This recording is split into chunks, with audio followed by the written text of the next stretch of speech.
अस्सलाम वालेकुम दोस्तों, मैं हूं आपका दोस्त हकीम नवी। दोस्तों, कुश्ता तांबा बनाने का एक नया फार्मूला जो एक सनासी तरकीब के साथ हम आपको इसकी तरकीब देंगे।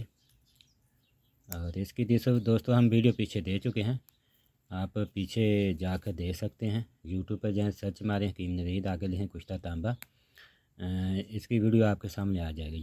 या ये नंबर हम आपको बताने लगे हैं, ये लेकर सर्च मारे 0304 9588 516, ये भी लेकर सर्च मारें, तब भी वीडियो आपके पास या सामने आ जाएगी। इसकी बनाने का तकरीब सबसे पहले इसके फ़ायदे दोस्तों, मर्दाना ताकत, टाइमिंग, इंतशार, सख्ती, नमादी कमज़ोरी, जोड़ों का दर्द, जिस्मानी कमज़ोरी, दिमागी कमज़ोरी, उज़लात की कमज़ोरी, नफ्स में सख्ती का ना होना, या एक बार इंज़ाल होने के बाद दूसरी बार शहवत का ना होना, या ढीला सा रहना, या ढीला सा रहने के बाद उसी वक्त इंज़ाल हो जाना, या इंतशार मुकम्मल होने के बाद इंज़ाल हो जाना, यानी टाइम में इंसान के बिल्कुल ज़ीरो होना। उसके लिए दोस्तों ये अक्सीर आज़म है, ख़ास कर नफ्स में सख्ती लाने के लिए। जब नफ्स में सख्ती होगी, सख्ती मुकम्मल होने के बाद दोस्तों टाइमिंग इंसान की शुरू होती है।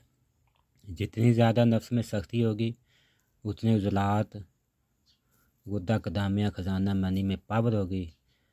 पावर होने की वजह से टाइमिंग इंसान की ज़्यादा बनती है, इसलिए नफ्स में सख्ती का होना हर हाल में ज़रूरी है। नफ्स में सख्ती लाने के लिए दोस्तों कुश्ता तांबा से ऊपर कोई चीज़ नहीं है।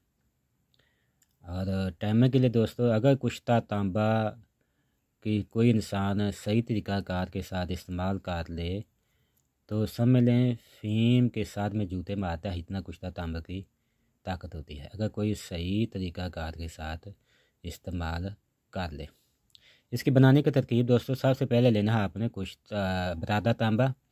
कुश्ता बनाने के लिए 100 ग्राम, इसमें आपने पारा मुसफ़ा 1 तोला और शिंगरफ 1 तोला, सिमलफार 1 तोला, तीनों को आपने पहले खुशक खल करें, फिर आप इस बरादा में डालकर आपने इसको 4 घंटे लगातार खल करना है। और आप फिर इसमें आपने आब लीमू देसी 1 पाव डालकर आपने इसको खल करें और टिकिया बनाएं। टिकिया खुश्क होने के बाद आपने इसको 10 रुपयों की आग देनी है। इसी तरकीब के साथ आपने इसको 24 आग देनी है। समझ लें आपके हाथ में ये एक सनासी तरकीब, अक्सीरी तरकीब आपके सामने आ चुकी है। इसकी खाने की तरकीब दोस्तों, 1 से 2 रोटी सुबह और 1 से 2 रोटी रात को खाना खाने के बाद दूध और घी के साथ इस्तेमाल करें।